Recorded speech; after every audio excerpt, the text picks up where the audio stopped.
Acompanhe na sua Bíblia a leitura do Evangelho canônico de Marcos, capítulo 6, a partir do versículo 45.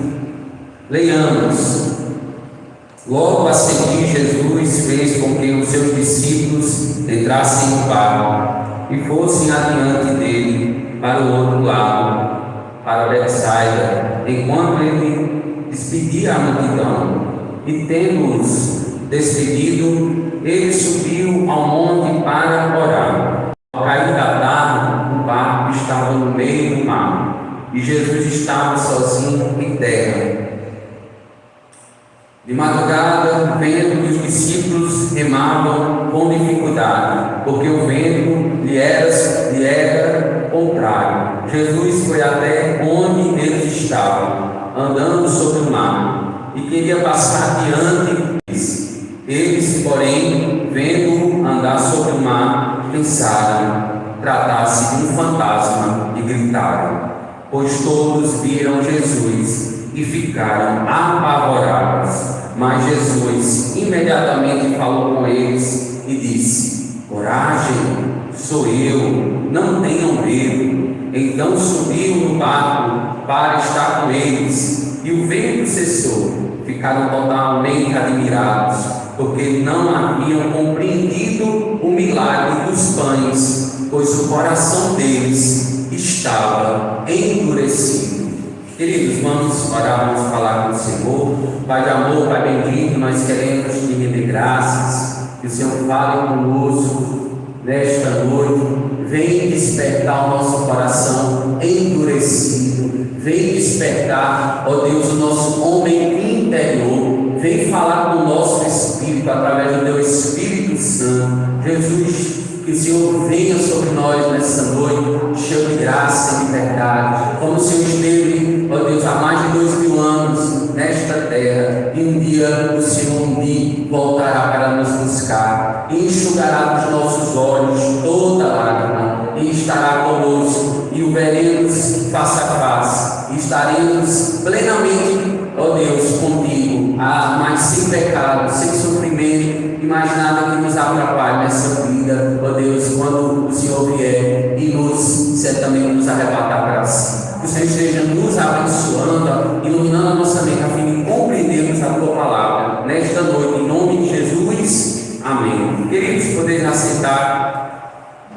Queridos, eu queria meditar com os irmãos no seguinte tema esta noite: coragem frente à dureza do coração. Você pode repetir comigo? Vamos lá? Coragem frente à dureza do coração.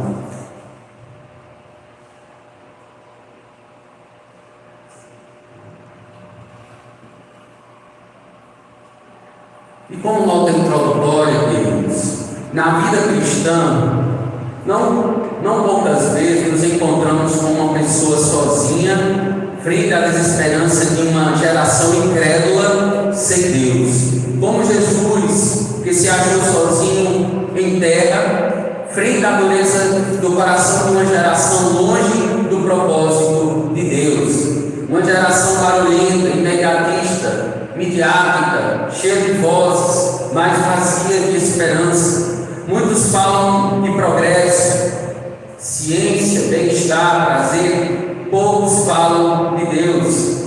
A incredulidade construiu cidades, porém destruiu os valores morais de um tempo pós-cristão. Há luzes de LED por todos os lados, porém trevas nos corações.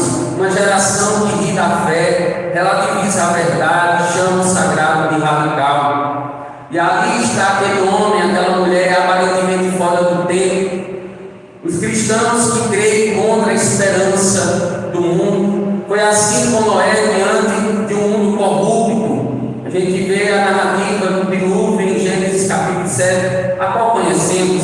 Foi assim com Elias, achando-se no Monte Carmelo, também um tempo depois, onde ele se encontrava muito triste e deprimido. Foi assim também, queridos, com Jeremias, conhecidamente como profeta chorão, que só fazia chorar pelo caos moral a qual Israel vivia, e ele orava e pedia insistentemente ao Senhor para que o Senhor pudesse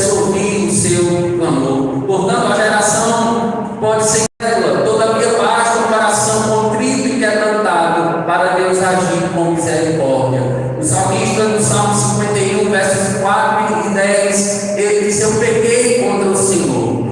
Enquanto eu me calei, os meus ossos estavam secos. E ele vai dizer: cria em mim, ó Deus, um coração.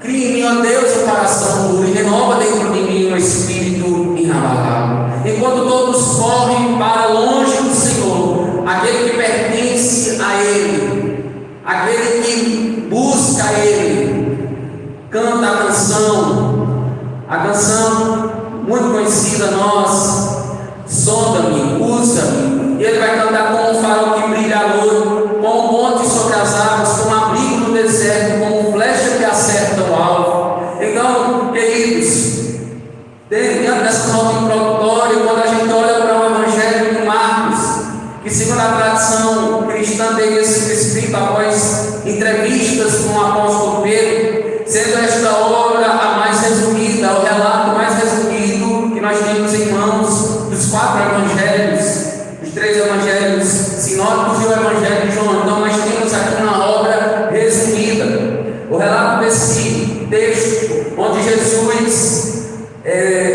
a epígrafe da minha Bíblia tem por título: Jesus anda sobre o mar. Então tem esse título, e essa narrativa, ela está presente em Mateus capítulo 14 e em João no capítulo 6, exceto no Evangelho de Lucas. Mas o que nos impressiona, queridos, nessa narrativa é a semelhança dos registros com detalhes. Em cada evangelho nós temos alguns detalhes adicionais.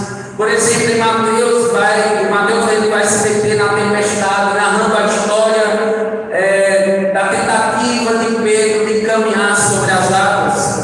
Tendo a sua conclusão, todos os discípulos confessaram a Jesus como Filho de Deus. A gente vê isso em Mateus capítulo 14, versículo 35. E João menciona uma das razões pela qual Jesus ele se retirou para o monte para orar. E a razão foi para evitar que o povo o arrebatasse com a intenção de fazê-lo rei. João capítulo 6, versículo 15. João Marcos descreve aqui no seu Evangelho Jesus enviando seus discípulos para Betsaida. No versículo 45, nós observamos que o barco ele estava no meio do mar. Quando a tempestade ela começou, Jesus viu com dificuldade aqueles discípulos a remar e queria tomar-lhes a dianteira, diz o texto. Ele lhes falou, no entanto, os discípulos estavam espantados, já não tinham compreendido o milagre dos pães. Antes, o seu coração estava como, diz o texto, endurecido. E diante disso, iremos meditar hoje nas marcas da fé genuína, frente à incredulidade do nosso tempo, as quais Jesus, nosso Mestre, nos ensina hoje, neste texto. E vamos a elas. 3 marcas genuínas de uma fé que está vivendo diante das contrariedades, diante da contramão deste mundo tenebroso da qual nós estamos vivendo e estamos inseridos enquanto sociedade. Mas a primeira marca, queridos, que eu quero que você tome nota, preste atenção. A primeira marca: ter disposição para orar.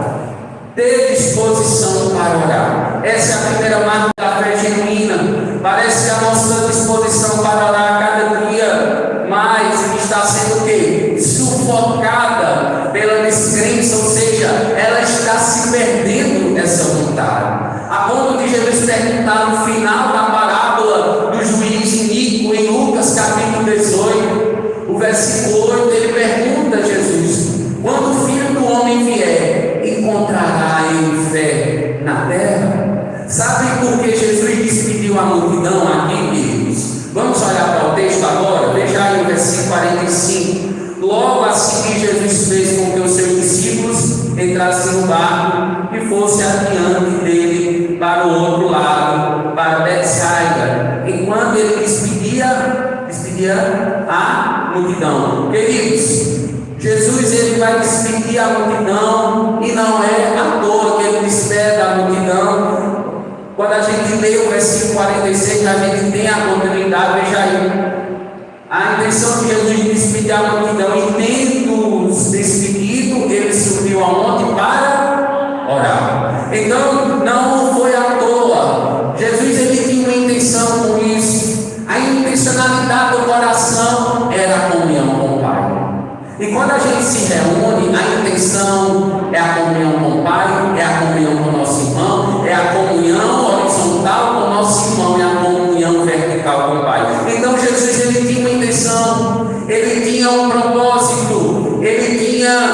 objetivo bem claro e bem assertivo espiritualmente. Ele, sendo um com o Pai, necessitava estar em comunhão com o Pai. E Ele nos deixa o exemplo, sim ou não? Sim, Ele nos deixa o exemplo. Em outras palavras, uma das razões certamente que esse texto nos mostra é que Jesus ele queria um tempo sozinho. Ele queria uma sós com Deus para comunhão com o seu Pai. E a gente vê aqui a intenção de Jesus de sair do barulho de homens certamente de duras cerviz, homens, e aqui eu não estou me referindo às multidões, eu estou me referindo aos próprios discípulos, homens que o texto vai dizer que estavam com o coração endurecido, que tinham visto e contemplado os milagres, mas estavam com o coração duro, ou seja, que não estavam se curvando mais para orar. E por um instante tempo Jesus ele saiu para ouvir a voz do Pai. Irmãos, Jesus ele precisava volta e meia da particular comunhão com o Pai. Me escute, por favor, preste atenção. A oração é a essência da vida do cristão, pois o Senhor Jesus Cristo nos ensinou que a oração era a sua própria inspiração. Quando a gente observa em João 17, a oração sacerdotal de Jesus, ele ora, ele apresenta a sua vida diante do Senhor, ele apresenta a vida dos seus discípulos.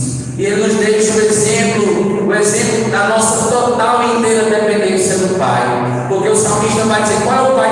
O Pai Celestial, ele se compadece de nós. O nosso Pai materno, o nosso Pai paterno, perdão, a nossa mãe materna, ela às vezes nos desampara por um momento. Mas o nosso Pai Celestial, aquele que está no sublime trono, ele não esquece de mim. Ele não te abandona por um minuto sequer. Quando a gente observa que Jesus ele precisava estar com essa conexão, ele precisava estar ligado, mesmo eles tendo certamente Deus ter compartilhado essa atividade com ele, mas ele precisava, ele se esforçava por estar em comunhão, e ele deixa o exemplo para nós que somos seus discípulos. Quando a gente vê algumas passagens, queridos, nós observamos Jesus orando, por exemplo, por Pedro. Veja aí, Lucas capítulo 22, o versículo 32, que diz assim: eu, porém, orei por você, para que a sua fé não desfaleça, e você, quando voltar para mim, fortaleça os seus irmãos. Quando nós vemos também Jesus pedindo perdão pelos seus algozes, aqueles que ofenderam, aqueles que se debochavam da cruz, que a cruz lhes parecia loucura. Veja aí Lucas capítulo 23, o versículo 23, 34, que diz o seguinte: mas Jesus dizia, Pai, perdoa-lhes, porque não sabem o que fazem. Quando nós observamos Cristo, o nosso Cristo, e com intensa agonia, a ponto de suar sangue no jardim das aflições, no Getsemane,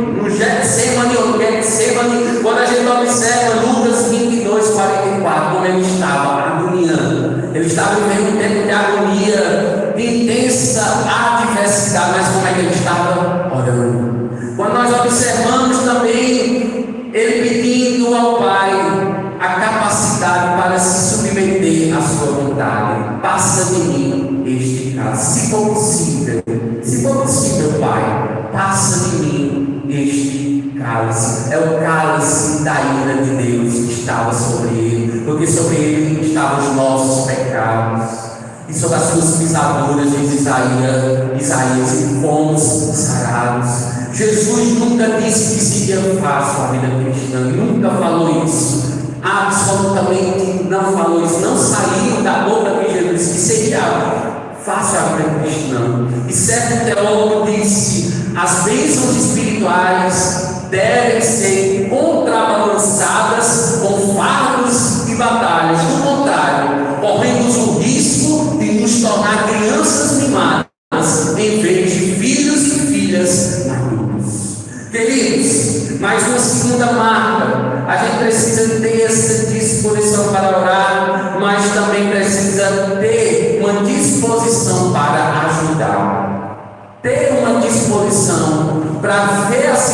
tribulação, o caos, muitas vezes as dificuldades que enfrentamos no nosso irmão, e dar a mão, e socorrer, e ajudar. Jesus tinha isso consigo mesmo. Às vezes nos encontramos tão anestesiados com a nossa falta de fé, pela falta da fé alheia também, que eu e o irmão muitas vezes contando uma bênção para nós, e nós ficamos sem reação alguma. Não é isso que acontece conosco?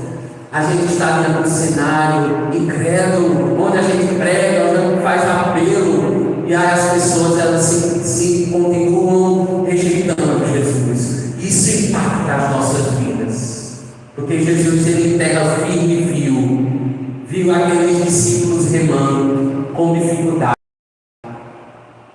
sem demonstrar nenhuma fé, porque não poderiam buscar o Senhor, poderiam chamar por Ele, mas nem isso eles conseguiram, porque eles estavam perplexos diante das ondas, das tempestades. Jesus tinha deixado eles há pouco tempo. Jesus estava olhando para eles.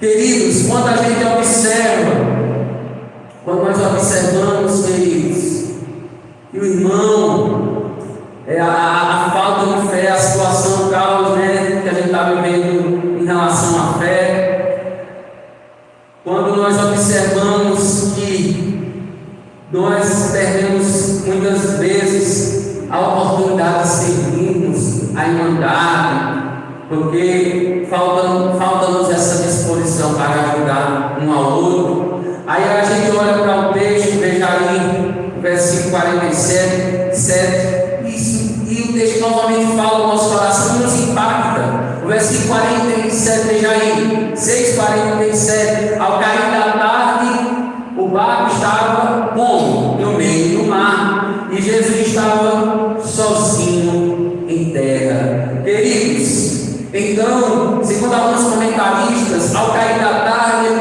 começou o quê? Uma grande tempestade. Se a gente for lá para João capítulo 6, versículo 18, vai dizer que o mar começava a embolar-se ou agitar-se pelo vento rígido que soprava. 6:18. Mateus ele acrescenta e vai dizer o seguinte: e o barco estava açoitado pelas ondas, porque o vento era contrário. Marcos, no versículo 48, veja aí, o versículo 48, não lê junto no mar? Leia aí comigo. De madrugada, o vento que os discípulos remavam com dificuldade, porque o vento lhe era contrário. Jesus foi até onde eles estavam, andando sobre o mar, e queria passar adiante deles. Veja que Marcos aqui ele pressupõe mais do que descreve a tempestade. Em outras palavras, tanto Marcos como os demais evangelistas, eles enfatizam a hora do dia ao cair da tarde. Eles enfatizam isso, ou seja, no início da noite, portanto, na chegada da escuridão,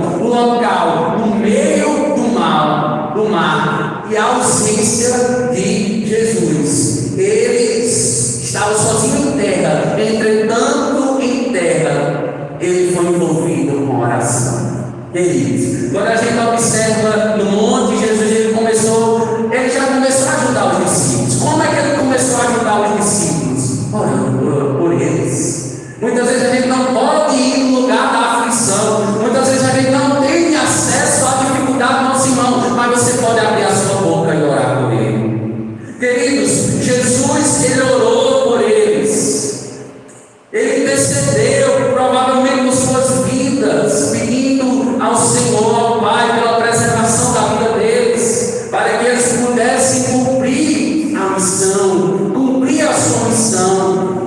E não para por aí a ajuda de Jesus. A gente já leu o versículo 48, mas vamos ler de novo, a parte A pelo menos, que diz o seguinte: de madrugada veio os discípulos remavam com dificuldade, porque o vento lhes era contrário. Jesus, ele foi até onde eles estavam, andando sobre o mar, e queria passar diante deles. Percebe, queridos, que nas palavras de Mateus, capítulo 4, esse texto vai nos informar que o barco estava sendo o quê?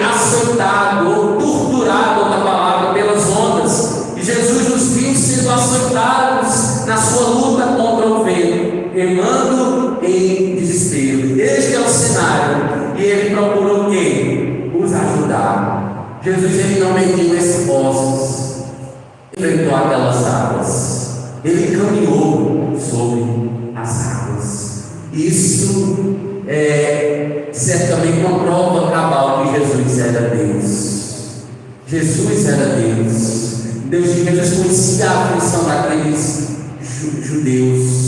Ele conhecia a aflição daquele povo, daqueles discípulos. Ele conhece a minha e a sua aflição. Ele procurou ajudar aqueles homens. Aqueles homens eram experientes, eram pescadores, mas mesmo diante da sua profissão, eles ficaram intimidados, eles ficaram amedrontados. Diz o texto que eles ficaram apavorados. Como é que um pescador vai ficar apavorado?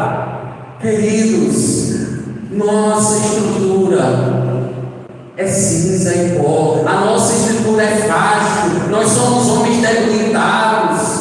Muitas pessoas querem ser alguma coisa, mas nós não somos nada, nós somos frágeis, a nossa mente, a nossa psique é debilitada. Qualquer problema a gente já se isola muitas vezes, vem a ansiedade generalizada, toma conta de nós, e se não for, às vezes uma medicação, um irmão orando por nós não conseguiremos sair dessa situação de embaraço que muitas vezes nós somos colocados.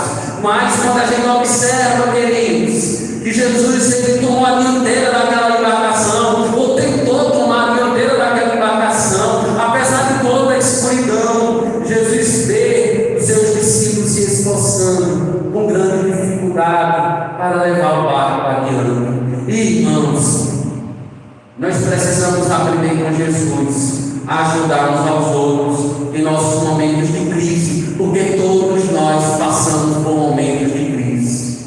Crises leves, crises medianas, crises avançadas. Em todas as áreas humanas nós passamos por crise, mas Jesus ele teve compaixão dos seus discípulos e ele esperava que eles o dissessem. Quem sabe, Jesus esperava não somente que aqueles discípulos, ao verem ele, a se separar com ele, talvez ele dissesse assim, ou queria que os discípulos reagissem assim: suba Jesus a borda do barco e vamos. Talvez Jesus esperava isso, porém os discípulos incrédulos disseram: rapaz, é um fantasma, é um espírito, sabe? Eles não reconheceram Jesus.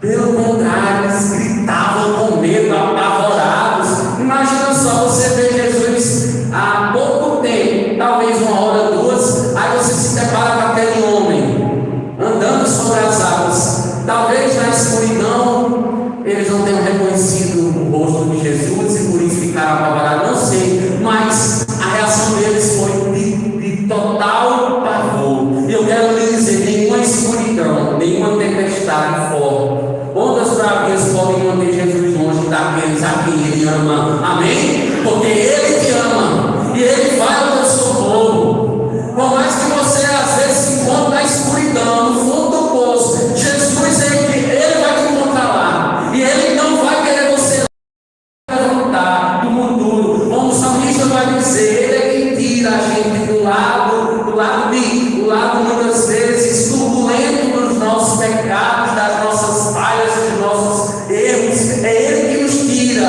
é ele que vai ao nosso encontro. Sempre quando nós precisarmos, Jesus estará conosco no barco da nossa aflição. Porque ele disse, queridos: eu estou convosco, eu estarei convosco até a consumação dos séculos. Ele prometeu, ele é fiel, ele é justo para prometer e cumprir com as suas promessas. Mas a terceira e última marca: é preciso ter disposição, queridos.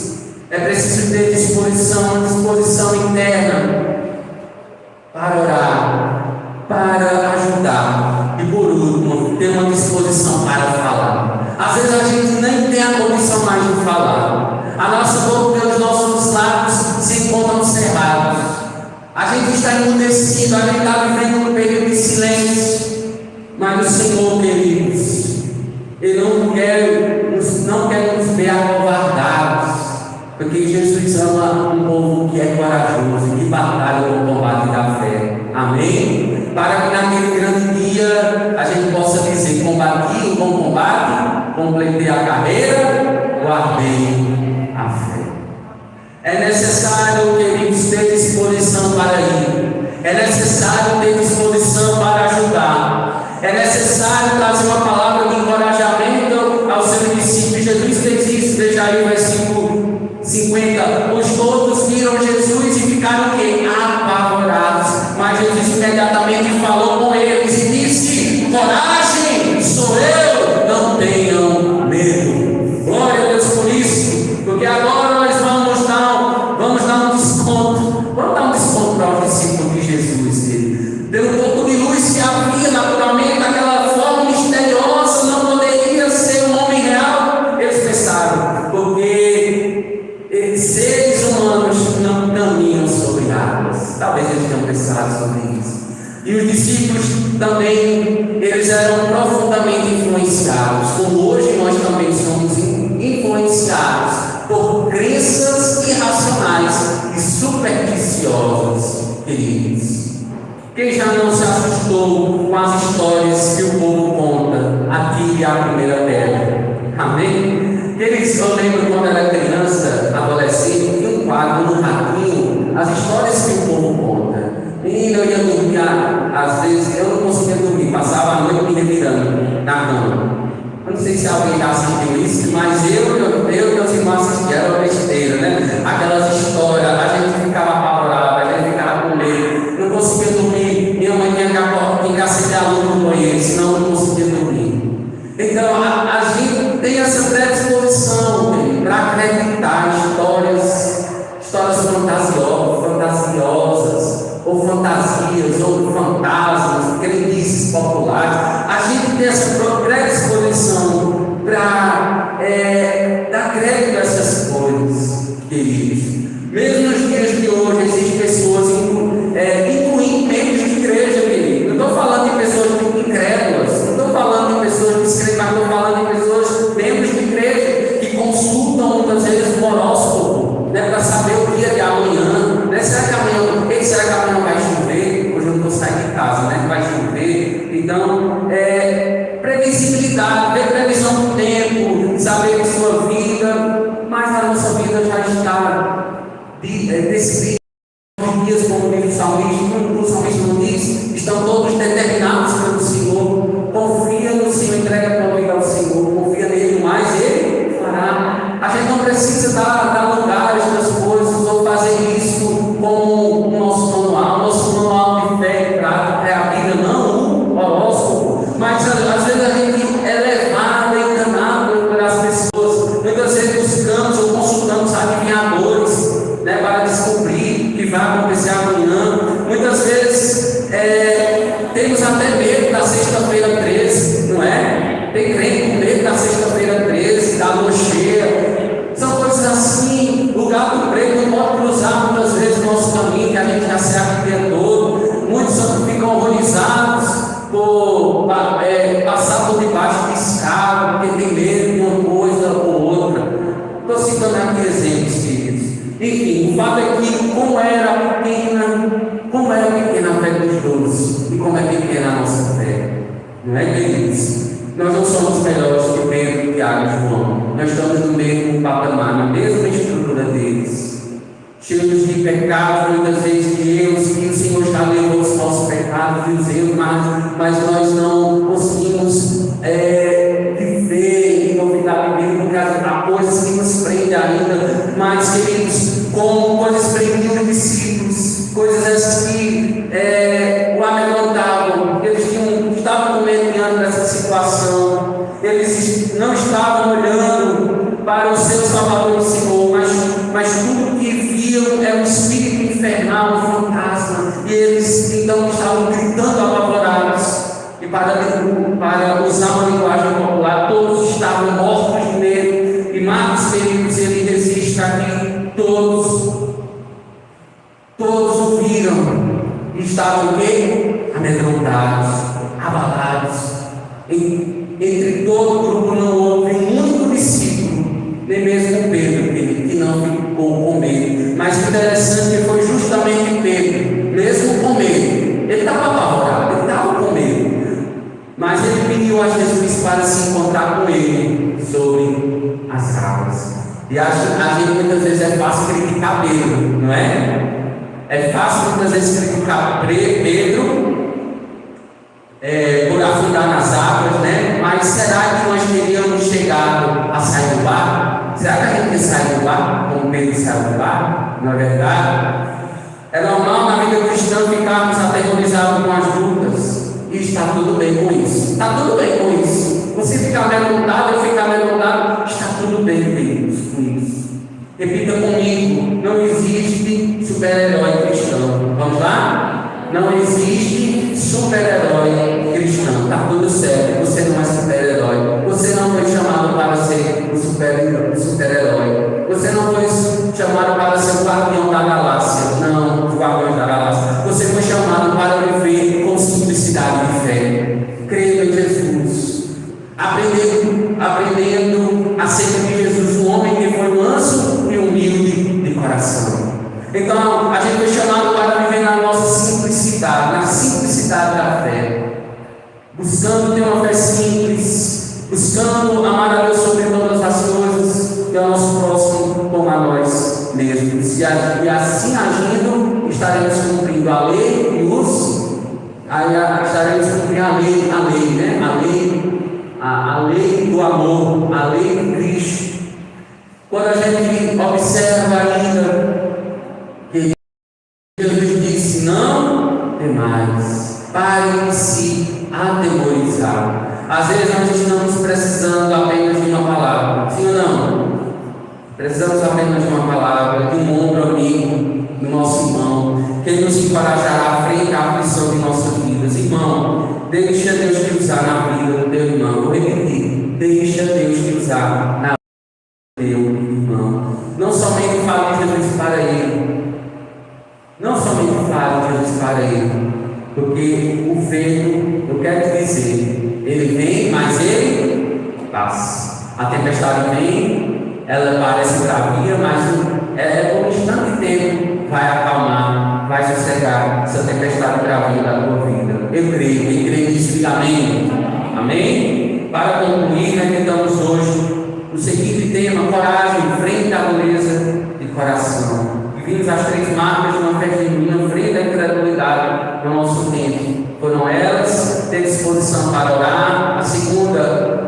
A segunda verdade, ter disposição para ajudar. E uma terceira e última verdade, não menos importante, ter disposição para falar. Queridos, pelo menos 3 aplicações práticas para a gente concluir. A primeira aplicação prática para a minha vida e para a sua vida nesta noite: em tempos de incredulidade, escolha o monte da oração. Amém? Em tempos de incredulidade, escolha o monte da oração. Comece pedindo ao Senhor a força. E Jesus, Ele nos ensinou a orar, Ele nos ensinou a lutar. Ele lutou pelos seus discípulos em alto mar. E a fé genuína não começa na força dos braços, mas se alguém na intimidade com Deus. Porque a fé vem pelo ouvir, e o ouvir da palavra de Cristo. Romanos 10, versículo 17. Uma segunda aplicação prática: a fé se expressa em ação concreta dessa disposição para ajudar. Jesus, ele vai ao encontro dos discípulos andando sobre o mar. Ele não apenas observa, mas ele age. Ele tem a fé em ação. Em uma geração endurecida pelo pecado, queridos, Deus nos chama a atravessar os mares para socorrer quem está lutando. Tem pessoas que a gente sabe que luta contra a depressão, luta contra a ansiedade generalizada, muitas luta desesperadamente, quer sair dessa situação. Se você conhece alguém que puder ajudar, por que não ajudar? Por que não ser um participante da aflição do seu irmão? Queridos, uma terceira e última aplicação prática: não se cale diante do medo do nosso tempo. Jesus vai dizer: coragem. Ele vai dizer: não se turbe o vosso coração, credes em Deus, credes também em mim. Jesus, ele nos dá uma palavra de ânimo hoje. No mundo passaremos por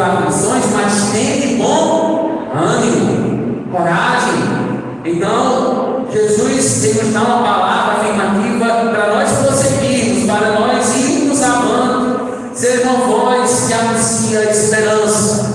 A gente já tem muitas vozes aí afora que anunciam desesperanças, coisas ruins, coisas negativas. Não, seja uma voz de esperança, seja na sua boca a verdade, sempre a verdade vencer na sua boca, porque nós somos chamados coluna do baluarte da verdade. Porque quando nós anunciamos a esperança, a verdade e a presença de Jesus no nosso ambiente, aonde nós estivermos, ambiente de trabalho, familiar, no comércio, na rua, esse ambiente, ele não é mais do mesmo. É um ambiente impactado pela graça de Deus, através da minha vida e da sua vida. Nós devemos ainda ter cautela, cuidado, porque a dureza do coração, ela impede a gente discernir os milagres. Vou repetir, a dureza